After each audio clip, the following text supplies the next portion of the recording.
পশ্চিমবঙ্গ হোক বা বাংলাদেশ, বাংলাভাষী সিনেমাপ্রেমী মানুষের কাছে জয়া আহসানের কোনো পরিচয় লাগে না। ঝুলিতে অসংখ্য সিনেমা, তার থেকেও বেশি বোধহয় পুরস্কার। জয়া, আপনাকে স্বাগত ডিডাব্লিউতে। আপনাদেরও স্বাগত। আপনাকেও স্বাগতম এবং আ মানে আমার দর্শকদেরকে অনেক, অনেক শুভেচ্ছা, কৃতজ্ঞতা। গত অগাস্ট মাসে একটা পালাবদল হয়েছে বাংলাদেশে। আ একজন শিল্পীর জীবনে, শিল্পী সত্তায় কোনো রাজনৈতিক টানাপোড়েন, রাজনৈতিক পালাবদল কিভাবে প্রভাব বিস্তার করে? আর আপনি কিভাবে সেটাকে ডিল করেছেন? আ রাজনৈতিক পালাবদল বা পটভূমি পাল্টেছে, অবশ্যই পাল্টেছে। আ সবাই রাজনৈতিকভাবে সচেতন এবং শিল্পীও রাজনৈতিকভাবে সচেতন। অবশ্যই আমি সচেতন। আমাদের অনেক কিছু পাল্টেছে। কিন্তু একই সাথে একটি খুব পজিটিভ একটি জায়গা আমি দেখছি যে আ আমাদের যেই সিনেমার জায়গাটা ফিল্মের আ সেটা কিন্তু যেখানে ছিল সেখান থেকে টুকটুক করে এগিয়ে যাচ্ছে। কারণ এই গত আ রমজানের ঈদে খুব ভালো, ভালো কিছু ঈদের ফিল্ম এসছে। ৬ টার মতো ডিফারেন্ট ফিল্ম এসছে এবং সবগুলো কম আমি বেশি আপনাকে ভালো চলেছে। প্রশ্ন করতে যাচ্ছিলাম যে হ্যাঁ, ইন্ডাস্ট্রিতে এর প্রভাব, এই মহলের ইন্ডাস্ট্রিতে প্রভাব কিছু পড়েছে আমি কি? বলব যে প্রভাব পড়লেও মানে দর্শকও আসলে একটি স্বস্তির জায়গা খোঁজে, নিঃশ্বাস নেবার জায়গা খোঁজে। যে কারণে তারা আবার ফিল্মগুলোর দিকে মুখ ফিরিয়েছে। বিনোদন দিনের শেষে আসলে আমাদের সবার প্রয়োজন। আমরা যত স্ট্রেসে থাকি না কেন, যেমন করেই থাকি না কেন, সেটা দর্শক বুঝিয়ে দিয়েছে এবং সেই কারণে আমাদের যে ৬ টা ফিল্ম হয়েছে, সেটি কিন্তু খুব ভালো রমরমিয়ে চলেছে। বিশেষ করে আমি তাণ্ডব করেছি একটি কমার্শিয়াল অ্যাপ্রোচ এর ফিল্ম বলব আমি। অবশ্যই সেটা শিল্পমানও রয়েছে সাথে। আবার আমি 'উৎসব' নামে একটি ফিল্ম করেছি। দুর্দান্ত হয়েছে সেই ফিল্মটিও। সেটিও আমি বলব যে একেবারে রমরমিয়ে সেগুলো চলেছে এবং দর্শক সেটা দেখেছে। এটা খুব আমরা কিন্তু আমাদের ইন্ডাস্ট্রি অন্যান্য সমস্ত সেক্টরের কথা আমি বলতে পারব না, সে দায়িত্ব নিয়ে তারাও বলবেন। বাট আমি বলছি যে আমাদের ইন্ডাস্ট্রি কিন্তু থেমে থাকেনি। আমাদের বাংলাদেশের বাংলা ইন্ডাস্ট্রি কিন্তু খুব ভালো, ভালো কিছু কাজ অ্যা হয়ে যাচ্ছে। তারা থেমে থাকেনি। আমরা সবাই মিলে করে যাচ্ছি। পট পরিবর্তনের পরে আপনি লাগাতার কাজ করছেন। কোথাও কোনো আ মানসিকতার পরিবর্তন, মানে কলকাতা তো আদতে আপনার পাশের পাড়া ছিল। এখানে তো আপনার বাসা।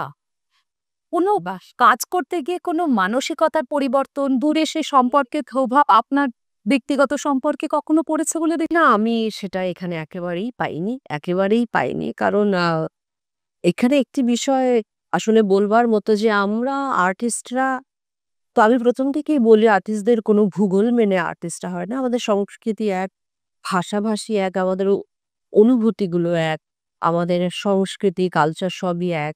আমরা বাংলা ভাষাতে কথা বলি। আমি বাংলার জন্যে কাজ করি এবং সবচেয়ে বড় কথা আমরা আর্টিস্টরা সেটা আমার এই বাংলারই হোক, ওই বাংলায় গিয়ে পরম কাজ করছেন, ওখানে পাওলি কাজ করছেন। আমাদের কাজটা কি? আমি এখানে এসে কাজ করছি, চঞ্চল চৌধুরী কাজ করছেন।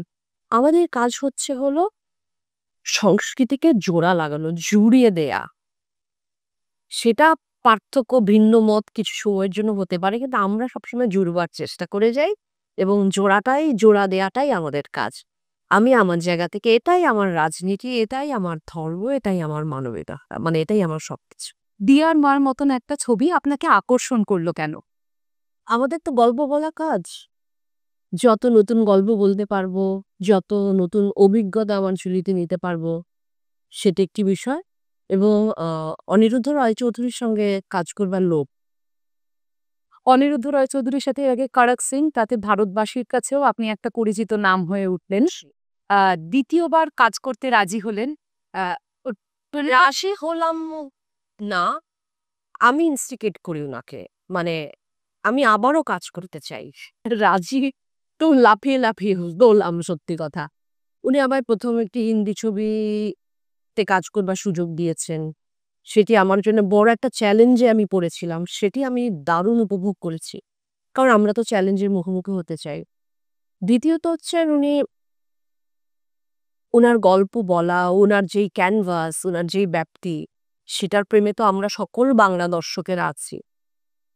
তৃতীয়ত হচ্ছে উনি যতটুকুই চরিত্র, যেই চরিত্র উনার ছবিতে যতটুকুই থাকুক, সেটিকে একটা পূর্ণাঙ্গতা দেয়, পূর্ণতা দেয়।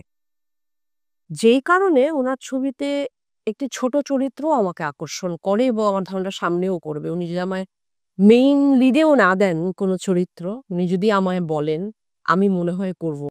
ডিয়ার মা একটা একটা মায়ের গল্প এবং এক্ষেত্রে দত্তক অ্যাডপশনের মতন একটা গম্ভীর বিষয় নিয়ে ডিল করেছে ছবিটা। আজও ভারতে এবং সাবকন্টিনেন্টে বিভিন্ন জায়গায় অ্যাডপশন নিয়ে নানান রকমের আহ, মানে ট্যাবু আছে, নানান রকমের মনের আহ, ভয় আছে, সংকীর্ণতা আছে। আহ, এই ছবিটার মাধ্যমে আপনার উপলব্ধি কি?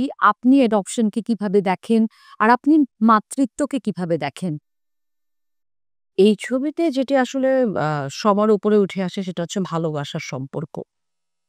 বায়োলজিক্যাল আ বায়োলজিক্যাল মাদার না হয়েও আ মাদারহুড যে এনজয় করা যায় এবং সেটি যে একটি জায়গায় পৌঁছানো যায়, মাদারহুডের যে একটি সার্থকতা রয়েছে, মাতৃত্বের সার্থকতা, এই ছবি সেই গল্পই বলে। একজন পুরুষের ভেতরে মাতৃত্ব থাকে। অবশ্যই একটি পুরুষের ভেতর মাতৃত্ব প্রবল থাকতে পারে। সেটিও ডিসকভার করবার জন্য এই ছবিটি দেখা উচিত। আর একাধারে একজন মা বাবাও হয়ে উঠতে পারেন, মাও হয়ে উঠতে পারেন। সেটি আমার নিজের জীবন দিয়ে আমি বুঝি। কারণ আমি আমার আশেপাশে আমার বন্ধু-বান্ধব, আমার কাছের সারাউন্ডিংস এ আমি দেখছি যে এটা এখন আ কম্পারেটিভলি এটা অনেক মানে লিবারেল হয়েছে। এটা সবাই নিচ্ছে, ভাবছে। যেমন ১ম সন্তান আ তার হয়তো তার বায়োলজিক্যাল চাইল্ড হতে পারে। কিন্তু ২য় সন্তান যদি তার দত্তক নেয়া হয় তাহলে সমাজের জন্য এবং আশেপাশের আ যারা একটি বাড়ি পায় না, যারা আ অভিভাবক পায় না, মা-বাবা পায় না, অনাথ যাদেরকে আমরা সেই অর্থে বলি, তাদেরও একটি সংসার হয়, তারাও একটি বাচ্চা আত্মসংস্থ জীবনের এবং সন্ধান। ১ম সন্তানটিও আমি মনে করি ও উন্নততর মানুষ হয়। থ্যাংক ইউ, আপনি সময় দিলেন বলে আর এত সুন্দর করে এত কথা বললেন আমাদের সাথে। ধন্যবাদ।